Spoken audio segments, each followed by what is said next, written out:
This is Jordan Poyer, safety for the Buffalo Bills, and you are now listening to Cover One Buffalo Podcast. Let's go. Good evening and welcome to the Cover One Buffalo Podcast. You are joining your normal partners of crime, Greg Thompson and Aaron Quinn. Aaron, how we doing? Considering the Bills just lost the football game, I'm actually surprisingly doing well. This might be the happiest I've ever been going into a show post losing. So you're welcome. Yeah. You know, I mean, there was certainly a point or two today where it was looking a lot rougher than that. But, you know, I think they showed they can hang in this. So I think it's worthwhile. But before we get into all the fun today, you know, if you're in here, the guys that are in the chat are all of our premium members. If you want to be a part of that, you want to come into the Slack channel. Today was an awesome day going back and forth, sharing things like normal. You know, come on over to cover1.net, check out the premium membership. It's totally worthwhile. Awesome in-depth videos, awesome in-depth ideas and articles. The premium Slack channel, everything we have going on. And today's show brought to you by our presenting sponsor, Uncle Jumbo's. Locally made items there right in your backyard in Western New York. Just a lot of good things going on with them. You know, being able to create something in our own backyard makes it fun. And then when it's an alcoholic beverage, it makes it even more fun. So we'll talk about them a little bit more later on, but totally worthwhile and excited to be able to have Uncle Jumbo sponsoring us here today. So Aaron, what do you mean that you're not as upset as a loss normally would be? Well, I think there's still some people debating whether or not the Ravens are the best team in the NFL. I think they are. I think we hit them playing super hot football. I was watching a lot of tape leading up to this.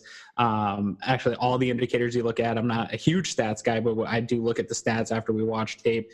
Both stats and film were pointing out to me that this team should come into Orchard Park and win. And they did, but they didn't do it in a completely dominating fashion. Both defenses had really good games. Both offenses got dominated. Ravens were able to just put some points up.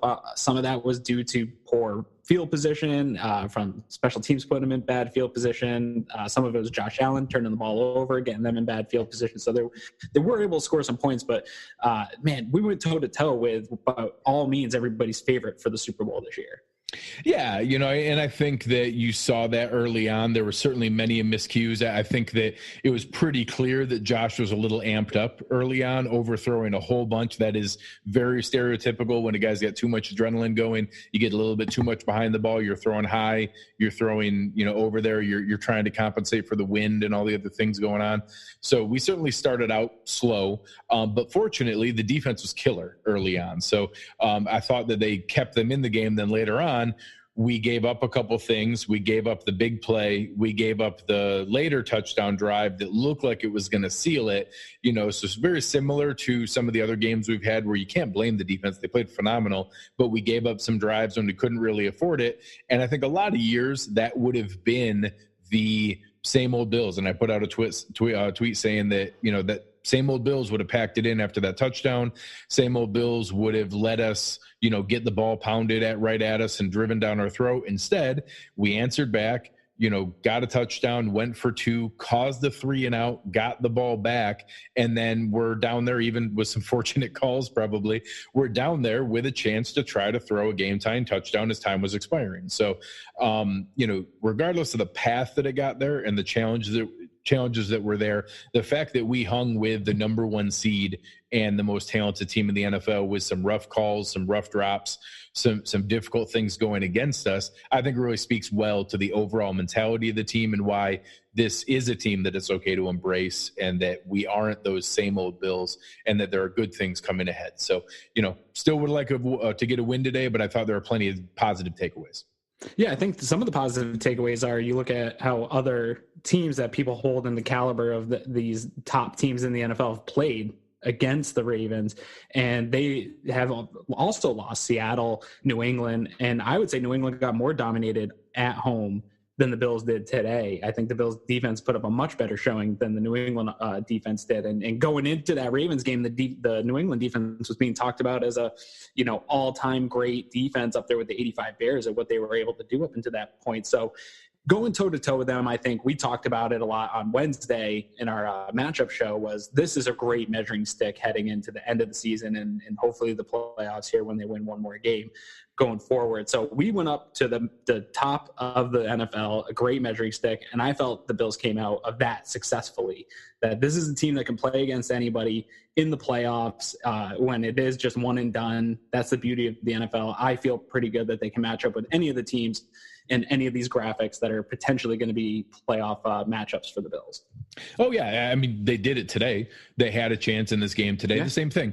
The Patriots game, they had a chance in that game as well. And, we talk about it a lot, like you said on the preview show, if these teams played 10 times, how many times would they win? The key is the Bills can win. And it doesn't mean that they're going to win every single time or that they win in every single scenario or style of game.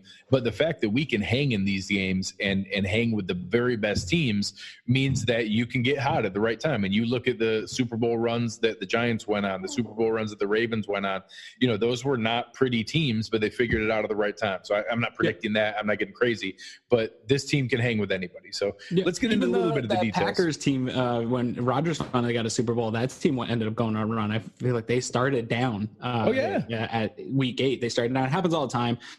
One of the nice things is it's really hard to beat a team twice. So we've already lost to the Ravens once. When we meet them again in the AFC Championship game, at least we'll be able to go forward and know that we can hang with them. And that's just a good sign, I think. If you go in to the playoffs, again, there's going to be a lot of people that show up in my mentions this week saying that it's never acceptable to lose. And I somewhat agree, but gosh, this is now twice this year. I don't feel that way after losing to the Patriots barely and losing to this team barely. I think those are the type of building blocks. And McDermott says it all the time. You either win or you learn in this league. They're really not losing. And I think they learned a lot today. There's definitely a lot on film that they're going to look at and want back, because I think some other teams are going to try to attack in the same way the Ravens did today, because it definitely worked against this offense. Oh, yeah. And I think that there's a difference if we're trying to celebrate this as some moral victory and that this is a high point of the season. And we've had years like that where there's a rough season and we have a losing record and all of a sudden we have a shining game that we hang with a good team and we try to celebrate that as some moral victory. And that's not what this was. We lost, but they showed that they can hang with these teams. And I think there are positive takeaways from that. So exactly to your point, that's the learning element here. Yeah. Let's start out, like we normally do, looking at it, and the offense wasn't pretty. I don't want to. Yeah, I get it. Josh Allen ended 17 of 39 for 146 with 1 touchdown. He took 6 sacks and probably was lucky it was only 6. Yeah. He had 2 carries for 9 yards, and he had 2 fumbles where we only lost 1.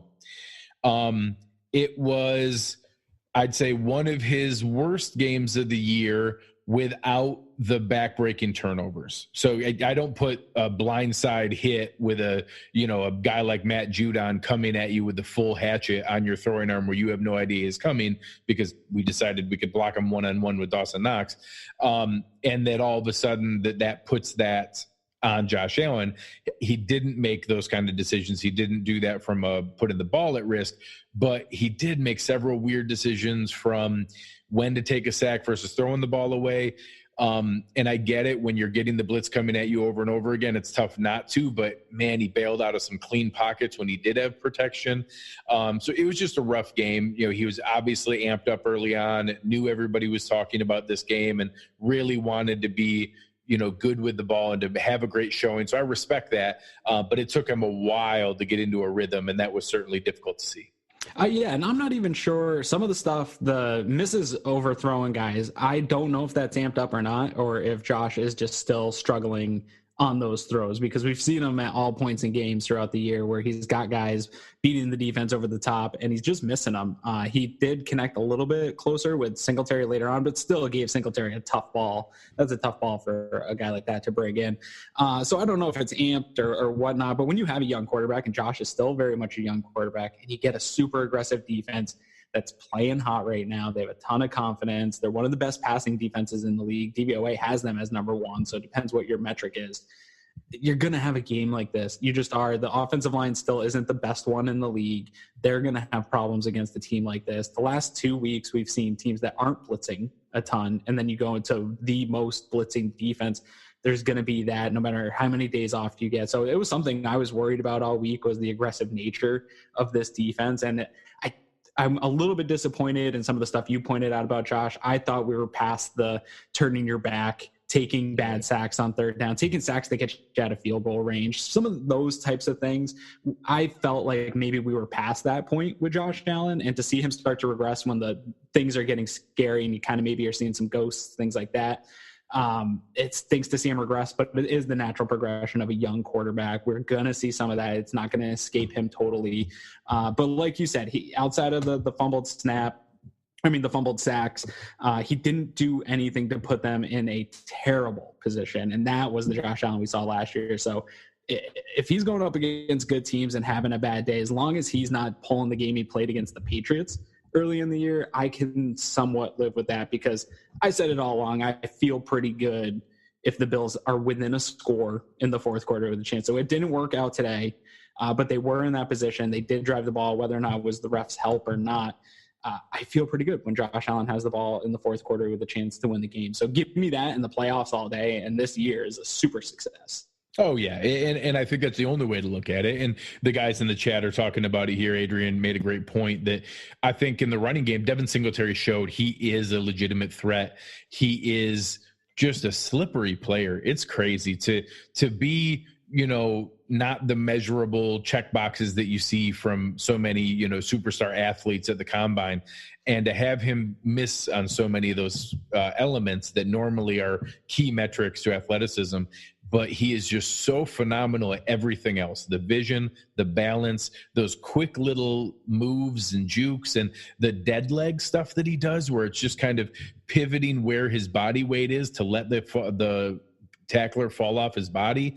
It's just incredible the way that he does it. Had another great game today, 18 carries for 89 yards, another 6 catches for 29 yards, 118 total yards from scrimmage. He did significantly outsnap Frank Gore. I do think today might have been the day where maybe we need to have a talk with Frank that, hey, we're really glad that you broke Barry Sanders for third all time in a Bills uniform. We're happy to have you on this team, but we're going to dress TJ Yeldon next game. It really, really hit home today that I don't know that he's got anything else left, and that I used to be very strongly in favor of, if he wants to come back for next year, then I'm wide open. I want that kind of guy in my locker room. And I just think he's shown enough now that I don't know that he has it there and is ready to play any longer. So on the one side, great game from Singletary. On the downside, not so great from Frank. From a running standpoint, I wouldn't have minded maybe a couple of called run plays for Josh because of the way that they were blitzing and things, that if you could have caught him off guard with an outside quarterback sweep there, I think you could have broken one. But overall, I thought the running game was a positive today in a rough game. Yeah, I mean, I don't know. I think I would have liked to see more out of Josh's legs when things were breaking down earlier. It seemed like he was taking the turn your back, roll away, roll back, kind of keeping his eyes downfield for the pass. It just wasn't there.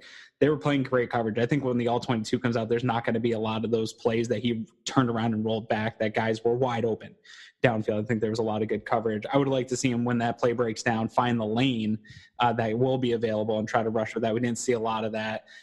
Singletary had a fantastic game, really the only playmaker of the day, even though Beasley got the touchdown and the 2-point conversion. Singletary was clearly the playmaker that got this offense going in that direction to score points today. So hats off to him. He played by far, I think, the best on the offensive side of the ball.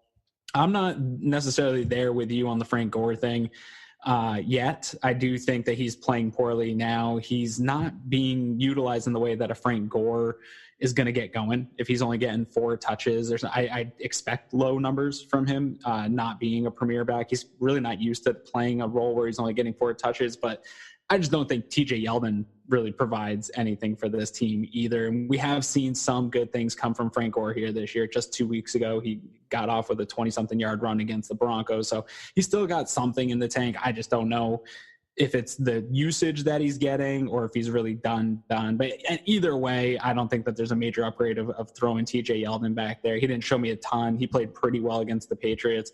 So I'm not there yet, though, with Gore. And I don't think that that's the issue. Running back 2 isn't the issue that we had today with this team. Obviously, I didn't like the call on the goal line where Frank Gore lost whatever it was, 3 yards when you're a half yard away. I don't know that that's on Frank Gore so much. That was a pretty bad play call for that position, in my opinion, where you're just stretching the defense when you should just QB sneak of a 6'5" mammoth man at quarterback, just let him fall forward. So I'm not there yet with Gore, but I like the running game overall today. Fans on Twitter seemed really frustrated early that they were sticking with the running game early. Wanted more passing. I think that passing the ball actually played to the Ravens' strengths. We're trying to get the ground game going was really the best bet to move the ball against this team. You saw them stick with it, and their best drives came primarily running the football. Was the only opportunity to run the ball. And I think that kind of style of play, I know people don't like it. It's not hot in the NFL. It doesn't show up on Good Morning Football on Monday mornings, all the nice run plays. But I do think that style of football will pay off here come postseason. As soon as the Bills get their 10th win, we can start talking about postseason. But I think the running game will pay off then. No, I think that's fair. And I do agree that Frank Gore had nothing to do with winning or losing this game. Just, certainly saw some chinks in the armor for the long term. From a receiving standpoint, I thought we were okay.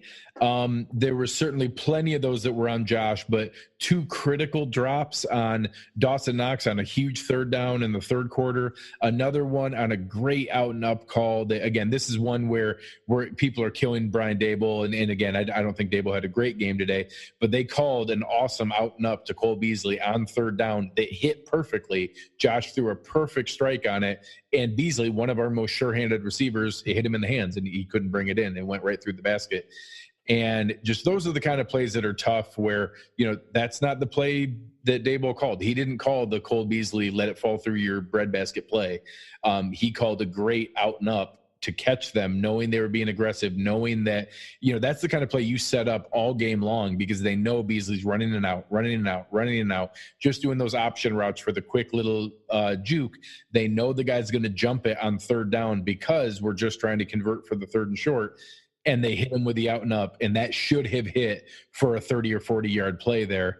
And that's the kind of play that doesn't show up in the box score and isn't going to be, no one's defending Brian Daboll because of that. So I want to make sure to call that out, that's the kind of play that you set up to hit once because you're going to catch them with their hand in the cookie jar. And he did.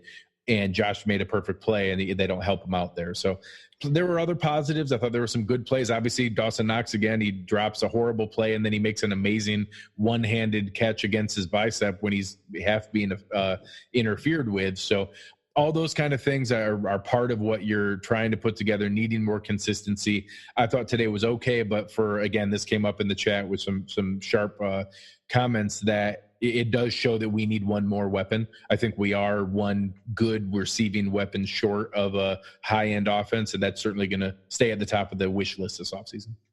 I do think I thought the receivers played fine for the most part. They're going to be really difficult to judge without the all-22. It would be interesting to see what was open downfield. Like I said, on some of those blitzing plays where Allen was looking downfield for quite a long time.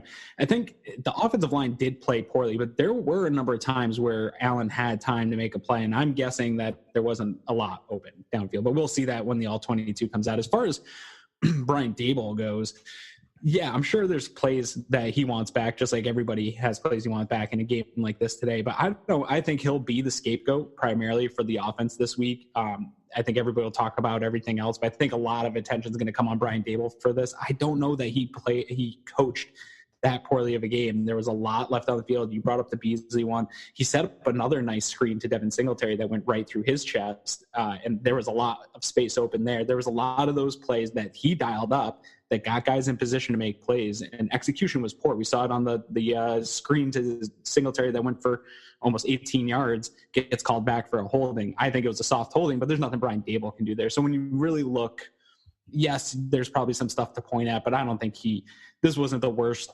offensive called game that I've seen from Brian Daboll in his time here in Buffalo. So I'm not going to put this loss on him solely. No more responsibility than everyone else across the board on the offensive side of the ball. I don't think it was weighted in any one direction, but I think some unfair stuff's probably going to be coming Brian Daboll's way this week. Oh yeah, and I think that that's the exact way you have to look at it to be able to figure out where the pieces are. And I agree. I don't know how much of that is on the play calls, how much of that's on the lack of blocking, how much of that's on the decision making for Josh. But there seemed like there were plenty of blame to go around today. Oh, yeah. I don't know that I saw any lineman have a great game. I thought you saw similar things. You see Mitch Morris looks awesome getting out in space in front of Devin Singletary, and then he's the one that gets blown back so hard that he steps on Josh's ankle. You see Quentin Spain pancake a guy on a play, and then you see him get beat pretty badly on a couple other plays. You saw Cody Ford. They tried to protect him a couple times, but they lined it up to let him get beat by speed. We had the one play that Josh gets hit for the strip sack fumble where we decide to let Dawson Knox single block their best pass rusher and Matt Judon, who, side note, I hope is a Buffalo Bill next year. And all those things that are out there, I don't know who that's on. I don't know if that's a bad adjustment at the line of scrimmage by Josh. Should that be an override by Mitch Morris adjusting the protections? Is that not taking it into account by Dable and allowing Knox to be the single blocker on the outside edge pass rusher? I don't know. I don't know where that blame falls, but we can't have that. You can't have a scenario where the other team's best pass rusher is one-on-one with our rookie tight end, and someone needs to step up to stop that kind of thing. And, there's plenty of other pieces that could go differently. I get it that, you need a couple things to fall your way when you're playing a really talented team, but it's just, frustrating to see the blocking set up that way. For sure. But, it is a little bit of a reality check, I think, for the Bills of where they're at. We talked about it a lot. The offensive line went from one of the worst in football to an average one in football. We're seeing that play out this year. The offense started out as one of the worst offenses in the league. We've seen them over the last few weeks start to creep up in average or in most statistical categories. And I think when an average offense with a mediocre offensive line or two average offensive line, pretty good skill players, when that type of offense goes up against one of the better defenses, a hot defense in the league with a good coordinator who's also out there calling plays to stop you, I think this is kind of the results we probably should expect to see at this point, with a young quarterback with a lot of promise, with an offensive line that's kind of been put together with the bargain basement, scratch and dent cans and free agency. And I expect that to continue to evolve over the next couple of free agencies, that they're going to find the guys that work on these one-year deals, extend those guys, and then rotate in guys that they think they can improve in. So I think it's a little bit just of a reality check of where they are. They're not going to really probably ever be the offensive line, this unit that comes out and dominates a fantastic defense, especially a defense that's got a good front seven. I just don't see them doing that kind of football. They're just not there yet this year, but they did enough to stay in this game. And at times when Allen needed a clean pocket there in that fourth quarter, he had a lot more time in the fourth quarter. He had a lot more clean pockets. I don't know if that was a kind of a mechanism of the defense playing back a little bit or what that was, but they do just enough to keep this team in the game, but they're not going to be, I don't think, the reason that the Bills win football games. I agree. And, we'll get into this more in the offseason, but obviously there's still a lot of wish list stuff there with more weapons to be added, more protection to be added. So we'll get into that at a later date. Before we flip over to the other side of the game, now is the time where we like to be able to talk about our presenting sponsor, Uncle Jumbo's, their American-made vodka. They're made there in the backyard in Western New York. Lots of good stuff going on with their, very good, all of the different elements of what they like to do to be able to enjoy some drinks. You need to do it responsibly. And we like to be able to take a look at that in what the Uncle Jumbo's responsible play of the game is. And we thought that today there was a scenario that comes up that people argue about all the time on Twitter. And I think it gets kind of rolled up, and sometimes how the analytics community can be, condescending and come off snarky and nerdy with things, that everything gets chalked up that way. And this is one of the ones where I actually agree pretty strongly. So late in the game, the Bills are driving. At the time, the Bills are down 24-9. They're down 15 points. The Bills are driving and they're about to score with about 7 minutes to go. At this point, when you're down 15, the assumption is, just kick the extra point and wait later. You brought it back within one score. We'll be down 8. But when you step back and look at it, no matter what, whether it's the first touchdown or the second touchdown, you have to get a 2-point conversion. The idea of, let's wait, I'll fight another day, comes up in that, oh, that'll make me feel better. It makes me feel like we're staying in the game, when in reality, if the Bills had waited and then scored there at the end of the game and we were down 8 and needed it with 1:08 left and you miss there, the game's over and the other team gets the ball and kneels it out and you're done. Yeah. Now, it's not good if you miss it with 7 minutes to go, but with 7 minutes to go, if you miss it, you still have the option to plan strategically to do something about it. So I think that gets chalked up. It's the idea that, oh, I feel safer being down 8 and still being within a score versus knowing whether you're going to get the 2 and having time to do something about it. You're debating on what's a really, really bad scenario versus what is a absolutely 0% chance to win scenario. And that really, really bad is technically better than 0% chance to win. And a lot of fans struggle with that and understanding the logic of why you go for it there. But I'm going to call that my Uncle Jumbo's responsible play of the game, because it's one of the areas you've seen Sean McDermott and the offense and the Bills organization start to lean into analytics and some of those kind of decision-making a little bit more. Yeah, that just comes from analytics. I think that to me is where analytics makes sense in football. It's not in the stuff you see on Twitter of people posting out statistics and box scores. Where analytics really comes in for me, and it's not even in the EPAs and the charts. It's in the play calling decisions that happen in game, and that's what we saw the Bills do today. That stuff has always bothered me when you see the outrage on Twitter in the moment. And I get it. We're all emotional in an emotional state during the game. But yeah, no, I would always go for that in that scenario, especially the way the offense was playing. It's not like we were moving the ball down the field and we're going to get a lot of opportunities to score. This was it. You're there. You get this opportunity to keep it within a touchdown. Go and do it. Go get those points and give yourself a chance. I don't know why the outrage continues to exist, especially as popular as analytics are. The analytics we should be focused on are what are the smart decisions teams are making during games, and should your team be doing those? And I'd like to see more of that focus so we can get fans to not overreact when it does happen. Yeah, and I think that one, and lots of people have talked about the Bills, besides the Ravens, the Bills go for it on fourth down the second most in the entire NFL. Yeah. That's another area where they're showing, when is it smart to go for it? When can you afford to be aggressive? And those are just a couple areas that I think Sean McDermott gets chalked up as kind of the old school, no nonsense, football guy mentality. And he is in many senses of the word, but I think his willingness to show that ability to change and that willingness to look at what is the way to get better and what means you're a smarter football coach, I think speaks well to him as a person and his willingness to do that, not be stuck in, nope, this is the way I do it, and this is how we play football here. I think his willingness to do that is encouraging. Growth mindset, and it's true. Everyone's hearing the stuff, but it starts with him. And I think that one thing that Bills fans can be very happy about from, I think, every major position in this organization is people willing to be humble enough and have the humility to make mistakes, learn from those mistakes, and try to grow from them and not get so hung up in there.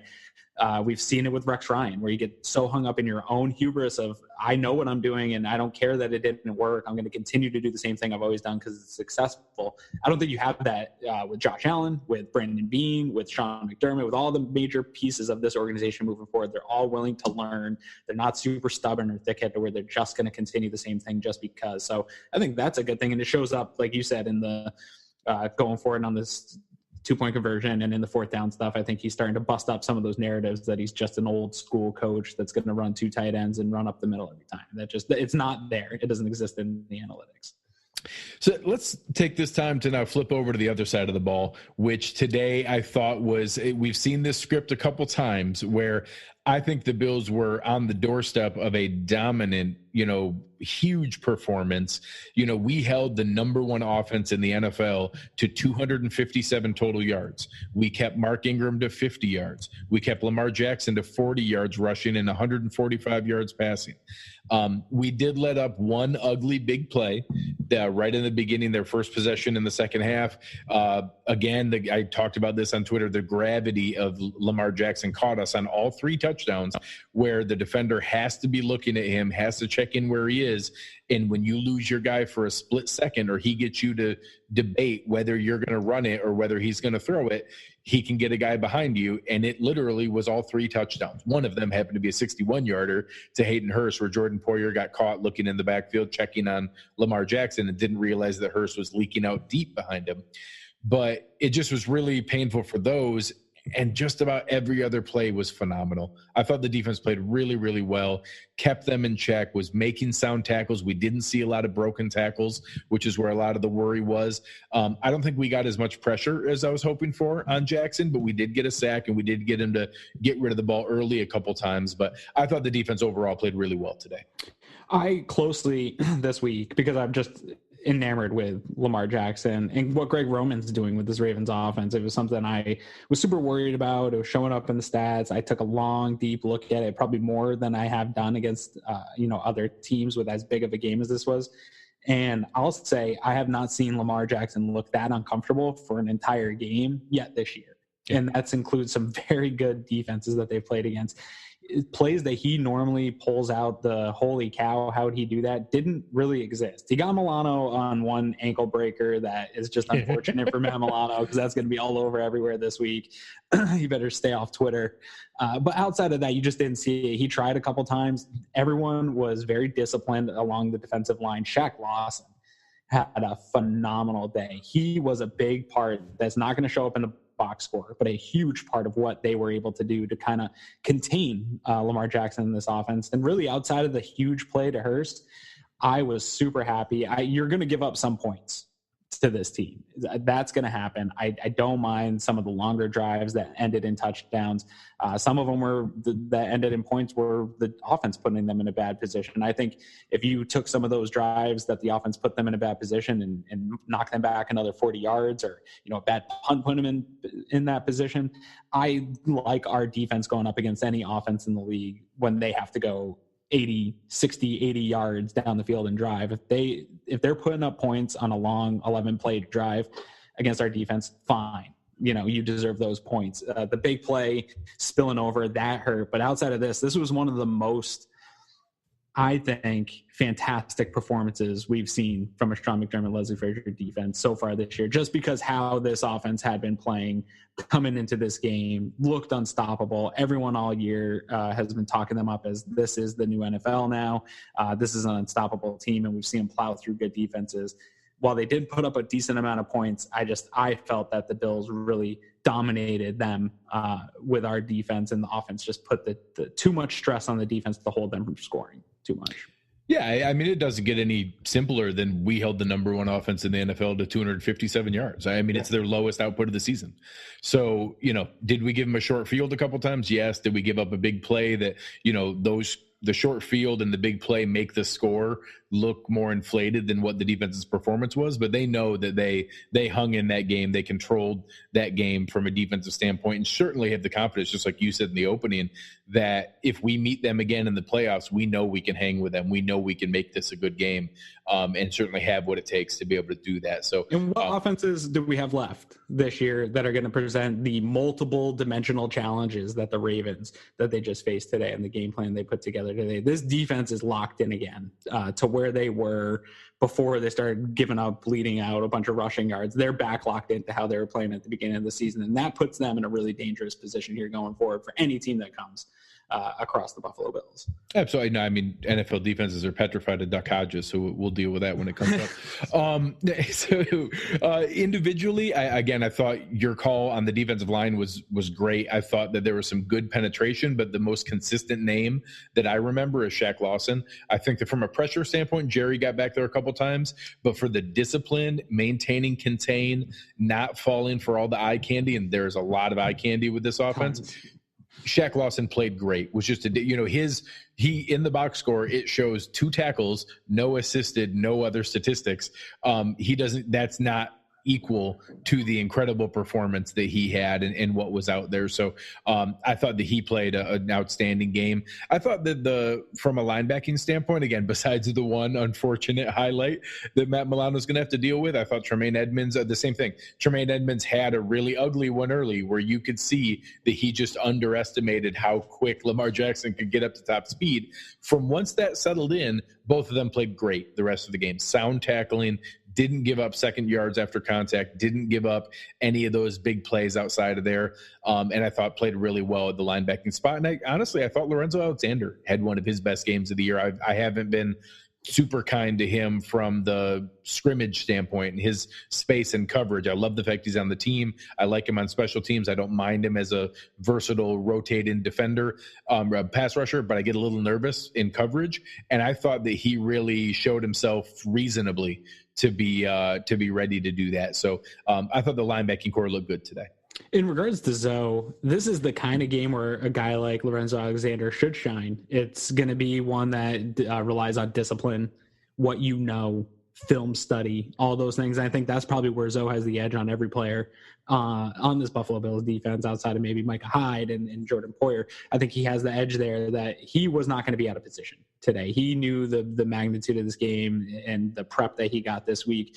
So it's a good opportunity for a guy like that to shine in a game. But yeah, I think when it comes down to just raw athleticism, covering athletic tight ends, he's still a little bit of a liability to this defense. I think that they got to look to upgrade at some point, but no, definitely I agree with you. One of his better games this year.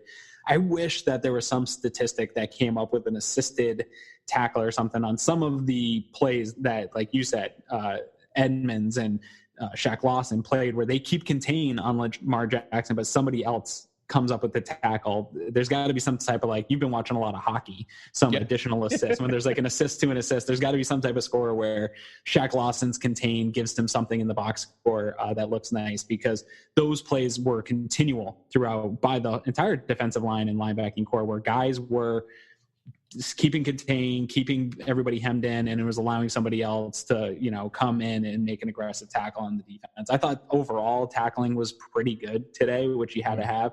I mean, the defense did the recipe that we talked about all week to beat this team. You had to play really stout up front. You had to win your job at the line of scrimmage. I don't know that everybody realizes how good the Ravens offensive line, even with a rookie center. He didn't play great today, but he's played pretty well in spotting in. That is a really good offensive line, and I thought this was a great test for the defensive line, and in that run game especially. And I feel like I can walk away and say I feel confident that the run game's at least fixed to the point where that's not going to be the thing that bleeds out for this team and gives up a ton of big plays. They really went up against the number one rush offense ever. Maybe they're on pace to be the best ever, and they did a really good job today. They kept it pretty contained. They did enough to win the football game. So kudos to everybody along that front seven and doing their job. And then we can talk about the secondary, because they also participated. They got involved in that run game today, and I thought did a pretty good job. Yeah, I have some numbers to back up exactly what you're talking about here. We played the number one running game in the NFL. They held the lead for the entire game, including the entire second half, where they were certainly at one point up 15 points with multiple possessions up 2 scores, and they went for 3.6 yards a carry. Yeah. They ran the ball 33 times, and it was only 3.6 yards a carry. Their long on the day was 16. Their long by a running back was 9 yards. They never had a single run over 10 yards by a running back, and Lamar Jackson had one that was over 10 yards. That's as good as you're going to get. In today's NFL, in a negative game script where they wanted to run the ball, they were trying to run the ball and trying to milk that clock, and we held them to 3.6 yards per carry. That's as good as you can get. I mean, so that part of it is certainly as much as you can ask for. And we weren't perfect. There were plays where we lacked some discipline and let some plays up, including the big one that, obviously in hindsight that didn't lose the game. But when you lose by 1 touchdown and one of them was blown coverage for a 61-yard score, that's a little bit tough. But overall, the defense played incredibly well and showed what they can hang in there for. Yeah, this was an interesting test, because there's not going to be another offense unless we face them again. There's not going to be another offense that we play that does this type of thing. But I think it shows the ability of Sean McDermott and Leslie Frazier to put their guys in a position to succeed, because I think what has been the struggle for a lot of they've played against some pretty good defenses this year. And I think what has been the struggle is you're not seeing an offense like this week to week, where a lot of these other teams, you're seeing similar concepts being used week in and week out throughout the NFL. And you can apply some of the stuff week to week against other teams. And you really needed the full 10 days, I think, to go up against the Ravens. And they put together a fantastic game plan. They had Lamar Jackson, like I said, frustrated more than I've seen at any point this year. And I think it just gives you a good amount of confidence that going forward, going into the playoffs, we have guys that understand their opponent, are going to put together a good game plan, and we have the guys to execute on that side of the ball. It's just the conversation we had on the offense. Was it chicken or the egg? Is it Brian Daboll's play calling or is it execution? You don't really worry about with the defense because it's both. They are getting good game planning and those guys are coming out and executing. Oh, yeah. And I think that the really exciting part is virtually every piece of this is under contract for next year. We have a little bit of work to do probably in the pass rush, but the fact that we can throw either money and or picks and probably both at that is really exciting. So, a lot of really good things to come for that defensive unit, and hopefully we see the offense catch up. The third phase of the team is special teams.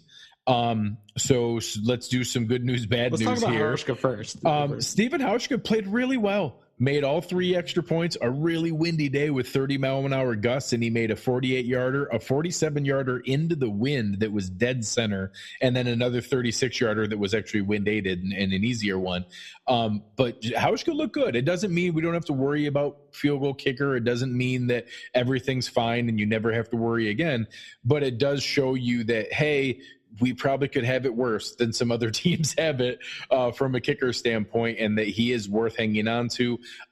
I am confident we're probably going to see a kicker drafted and or signed in this offseason to come in and compete, but I wouldn't be too ready to assume that Steven Hauschka is not this kicker for the Buffalo Bills in 2020, and he obviously is rock solid the kicker the rest of the year. We just hope that he has more days like today and not ones like we saw in the previous weeks. I think it was really interesting. I think, was it the first kick? It was like a 4th and 4, and a lot of people were saying just go for it because people are scared of Hauschka. Obviously, the wind is a factor. We talked about it a little bit in DMs, and I do think it was a coin flip at that point. Like Josh Allen had him in play. If Josh Allen was playing hot up until that point and was completing a bunch of passes, sure, I'm down. Let's go for it. Let's continue to play aggressive. Offense was playing poorly. They had the confidence. I think that was big for Steven Hauschka, that they had the confidence for him to go out there and get that kick. And it was not an easy kick. And I think you hit one of those, man, and that's the type of stuff that does regain your confidence when you hit in front of your home fans on a windy day like that. So good for him. I'm glad that he was able to bounce back. I had posted in the Slack channel a little Pat McAfee, his podcast, talking about kickers and what type of mental toughness game to game, week to week, within the between kicks, the type of mental preparation that they have to do to be in those pressure situations. It's not easy. We're seeing it around the league that it's not easy. And good for Steven Hauschka. We need him to be the guy that he was a year ago and get back to one of the more accurate kickers in all of football, because this defense is going to keep us close in games, man, and the playoffs stuff slows down quite a bit. You need a solid kicker to get points when they're available and keep your team in the game. And it's going to be games like we saw today, and Steven Hauschka was a big reason why we stayed in that game for as long as we did. Yeah, so I think that it was reassuring today.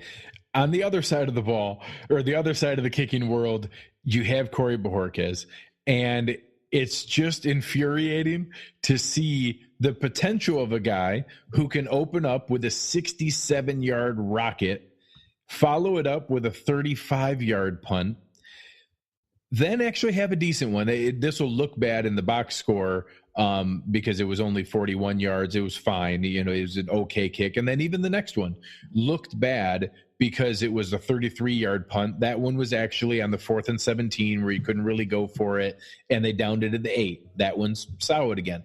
Then he comes back with a 52-yarder, and you're excited. Hey, that was great. The one that, Saran Neal caught. And then right after that, 43 yards that was only got to the Baltimore 32, and he ends it with a 29-yard punt that goes out of bounds at midfield. And it's just infuriating to see something so inconsistent where you can tell why he stayed on this team, because I'm sure in practice he's uncorking these rockets that go forever, and that 67-yarder and the 55-yarder and lots of positive ones.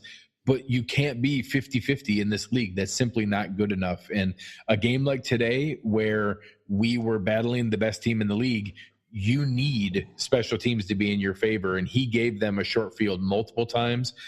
Several of those, the one that he put out of bounds at the 50-yard line, that was the touchdown they scored to go instead of up 8 to up 15, where I think you and I both kind of thought we should pack it in at that point, and we ended up coming back a little bit, but he handed that to them with a short field, and we just can't afford to do that on days like today. No, man, consistency is the only thing I want from kickers. I'm fine with field goal kicker missing a few here and there. I just want it to be consistent. In punters, I don't need you to boom the ball. I don't need a massive leg punter. It's nice when you have one. I'd rather take a consistent guy that I know is going to not shank 34, 40-yard punts. You just can't do that against teams like this. I thought with as good as the defense played, and you can only have one other part of your team playing inconsistent, as bad as the offense was playing, we really needed a full unit effort from the special teams today to help put them in a better position to wait for the offense to get going. And I think just the offense not playing well, and then you have some bad punts, I think that's just too much to overcome the talent on the other side of the ball. You might be able to get away with that against some bad teams. You're not going to get away with that against teams like the Ravens or in the playoffs or, a couple weeks against the Patriots. So we need more consistency. Luckily, he's a young kicker. I think it's going to be the same thing you said about the other kickers. I think there's a chance maybe we bring in 2 more punters again this summer and just let them sit over on the other field and kick it out for a month and a half and see where it lands. They didn't have a lot of confidence in Borges going into the season, so it's not surprising that he's still making these mistakes. They just haven't had a better option. They brought punters in during the year here to have trials. They just don't see that there's a better option out there. But I think that it is definitely something they're going to be trying to improve on this year. But it could be a similar situation that you said with Hauschka, where they do bring guys in, but he still ends up being the guy that either shows the most upside or is they're more familiar with and keep him along. But if he's going to stay here on this team, we just got to see it be more consistent. I don't need the big crazy punts, just be a more consistent punter. Yeah, obviously they showed that they tried to get Britton Colquitt right after he got released by the Browns. And, sadly, he's been pretty phenomenal for, Minnesota. And I remember watching their last game. He just had his first touchback of the season, and then it got called back by penalty and didn't count. He literally has no touchbacks on the season and is averaging, a solid, 43 yards net punting. And gives me all day. Yeah. It's just, that's the kind of guy that we want. So the team was trying to bring him in. They were trying to do that kind of thing. I think they'll do that again this offseason. So, that wraps up the 3 phases of the game. Let's get into a couple of our things. We normally track the toxic differential as a key indicator of the game. Today was certainly the wonkiest one that we've seen so far. Did we have it at 5-2? I think it was 5-2. Yes. I mean, it's just we're not counting any of the penalties. Sure, heck, which would have skewed it further our direction. Right. We had 3 big offensive plays and a turnover, and they had 1 big offensive play and a turnover. It's weird. So I don't know if it ended up 4-2 or 5-2, but ending up in that direction in a game that we lost and we're kind of scrambling at the end was definitely the oddest that we've seen so far in what's usually been a pretty indicative metric for us to track. Today was the weirdest one that I've seen all year. There's never going to be one metric that works every single time. But I do think when you look at the game, what was it? ESPN's game metric leading up to the game had the Bills at a 28% chance to win this game. So I don't think it's that crazy of a thing where you can still lead the toxic differential by 3 and still just be a score back from a team like this. I think that they play going into the game with a little bit of a lead versus, say, when you play the Jets. When you play the Jets, I think you can get away with just having a two toxic differential swing, 3 toxic differential swing. I think when you play the Ravens, if toxic differential is going to be the thing that keeps your team, especially with as bad as the offense was playing, you really need to have a massive gap there to even get to draw even. But I think it clearly kept the Bills in this game when they had no business. The way the offense was playing, they had no business being in this game, and toxic differential kept them in it with some of those big plays and keeping the game within reach for this team. So I'm not saying that it was a negative indicator on toxic differential today, I guess, is the long and short of it. Sure. And, like I said, we don't tout it as, some be all end all. It's my gospel. I think it's important. We do, so it was just interesting today to see that. And I think it really speaks to the game that the Bills defense played, that we didn't give up any of those big plays. But in the final area, I might have made up a little bit of ground in our wagers. You did, yeah. So we had 3 bets this week, and Greg came back. He's taking the lead. I feel like I'm that team where momentum's just built against me, and I'm just kind of trying to hang on, waiting for the clock to run out. and seeing if I can just, hit a couple threes at the buzzer to stay in this thing. But right now you just took another swing on me and you got 6-3 for the day. So we had Ingram at 69.5 rushing yards. I had the over on that. The Bills came in and played stout run defense. I think he had 50 yards on the day at 3.8 yards per carry. Lamar Jackson, we had at 79.5, which is crazy that his average is slightly above that going into today. Greg took the under. I really thought that he was going to terrorize this defense. They had a great game plan. So that one was one that I was happy to lose if I was going to lose one. So you gained 6 points today, and I got the points on John Brown, under 74.5 receiving yards. He didn't have the day that, we had maybe expected him to, but so I win that one. In total, you were up now 55-53, and I might have to start filling out a check to your favorite charity here soon if it continues to swing this way. Yeah, I'll hold on to it as we go, but we've seen plenty of swings back and forth. We'll see how these final 3 games kind of shake out with things. But it was exciting to see it. We're bringing this. Oh, that's a good point. Yeah, so we got 6 more games to go. So the final element that we have every week is our gruntled and disgruntled, our players of the game. Let's start on the negative side and finish on a high. For disgruntled, I know that we really went back and forth on where that we thought this should go. And I think that the offensive line and the blocking really was frustrating for me. I think there was a couple areas that you could, really kind of bring some frustrating things up. This was actually one of the lesser games from Andre Roberts' standpoint. I thought he made some poor decisions trying to force it to make a play. I thought that there were some not perfect calls by Brian Daboll, but overall, I'm going to give it to the offensive line and their inability to give Josh Allen time, and that this was one of the poorer games I've seen from that standpoint. Even though we did get it together in time to make it a game, I thought that they were more responsible for digging that hole than anybody else.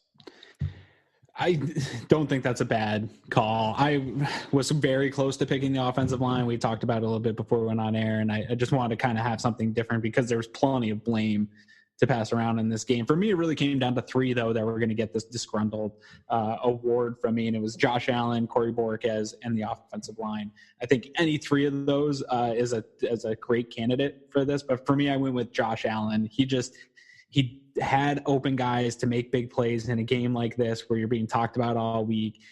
He didn't connect on any of those big plays early that would have really changed the momentum for a team that's not as good as their opponent. You could have really gone up and made something happen. He didn't do it early. He was super slow to start. Like we said earlier, reverted back to some of the things that were very, very concerning to us, turning your back to the defense, doing a little bit too much. I like that he didn't turn the ball over. I like that they did start moving the ball towards the end of the game. But I even think a lot of the problems with the offensive line, not knowing what the play calls at the line, where I think some of that had to do with Josh Allen, maybe not getting guys in the right spot that they needed to be. It seemed like there was some confusion out there today. And ultimately, for me, that all falls back on QB1. He's got to have guys where they're supposed to be, doing what they're supposed to be. And if he's the guy you drafted to be, he's got to make some of those plays that we just didn't see today. He didn't do anything that really moved the needle to put this team in a better position throughout the day. No, I think that's a spot-on call, and I do think this was his worst game since those rough games at the beginning of the year and that loss to New England. So that's okay against this. Yep. That's not to say, you've brought it up. We haven't had to talk about it too much this season, but you've brought it up a lot in the offseason that, progress isn't linear. It doesn't mean it's always only a step forward. So if this is a step back that we can learn from, that he can break down the film from and really benefit from, then that's okay. So we need to see that, but now he needs to do that. He needs to learn from this and find a way to step forward. That brings us to the other side with our gruntled and our player of the game of where we see this. And I think there were several areas that you can go through. And it was hard for me to pick out any single player on the defense. So I ended up going with Devin Singletary. I thought this was one of the most impressive games. And he's one of the picks that I am the happiest to be wrong about. I was not happy on draft night when we took him. I was not looking for us to invest in a 3rd-round pick with a running back with who we had on the roster, and that I thought we could ride things out with LaShawn McCoy and TJ Yeldon and the guys that we had, and just am very excited to see his bright future ahead, how they've engaged him in the pass game, his shiftiness in the run game, and that I don't know, I do think we need to add someone else next offseason, but I'm confident he can be a part of an NFL backfield and probably even the biggest part of an NFL backfield next year, and I'm excited to see that. Yeah, I was right there with you. And not only that, I doubled down to say his production is not going to change when you go from 10 carries to 20, or it will change when he goes to 20 carries. I was all about that. I didn't think he would. He's definitely proven me wrong too. So happy that he has, because I'm really enjoying watching him play and watching his young development here. It could be a really nice part of this offense going forward the next few years. When we started the show, I said I was going to go with the defense. I think I'm going to narrow it closer down a little bit, and I'm going to go with Leslie Frazier, Sean McDermott in the game plan they put together to stop what has taken the NFL by storm. When you look at the amount of points scored that this team has been able to do against the teams that they've been able to do it against, they, for the last 8-9 weeks, have taken the league by storm, and nobody's had any answer for them. Sean McDermott and Leslie Frazier had 10 days to put together a game plan to stop the top offense in the NFL, and they did. It wasn't enough to win the game, but they put together a phenomenal performance and had their guys ready. Their guys were playing outside of Jerry Hughes' stupid personal whatever. I don't even want to talk about that because I'll end up ranting. Outside of that, they played a disciplined football game. Their guys kept their heads in the game. One mistake, I'm okay living with one mistake happening against the NFL football team. Outside of that, this team played game plan wise a phenomenal game. So hats off to Sean McDermott and Leslie Frazier. I don't know who had a hand more in it, but I'm going to kind of go as the duo there for my gruntled of the day. Yeah, and I think that, it was a really smart call there that, I think what they created was exciting and that they gave us a shot to win, and that's all you could ask for. It would have been great if we could have cashed in and been able to take advantage probably earlier in the game and not needed to be scrambling later on to catch up. But still, that they put together a game plan that allowed us to, be able to be in that. So, I think this is exciting. I think if Bills fans look around now, it's not okay that we lost. It's never okay to lose, but we are 9-4. We're 9-4. And when you look around the NFL today, you see the Titans and the Raiders going back and forth. You see the Colts lose. You see the Texans lose.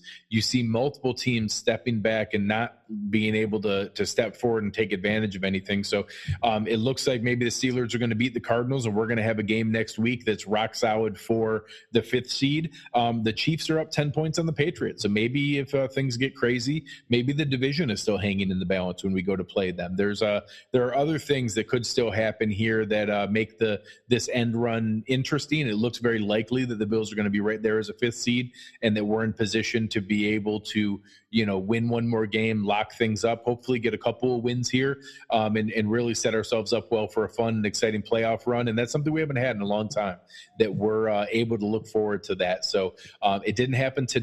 We're going to show up next week on Sunday Night Football with a chance to be able to win our 10th win of the season and try to go 10-3 or 10-4. And I think that's an exciting thing for Bills fans to think about. And certainly with the things I put out there in this week when we had the extra rest, talking to Mike Giannitti over at Spot Track, putting out some shows about our future, Bills fans have reason to be optimistic. We are in a great financial position. We have a lot of draft picks. We have a lot of young core pieces that are developing the right direction, all while still positioning ourselves for a fun playoff run and other good things going forward. So a lot of exciting things here, a lot of reason to be optimistic even after a frustrating loss today.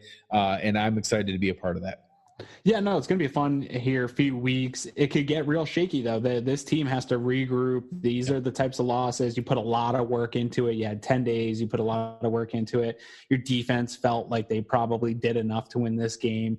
It's going to really show me a lot about this team. I think we have a pretty good understanding of who this team is, that they'll always come in prepared. But this is going to be a test to refocus, regroup.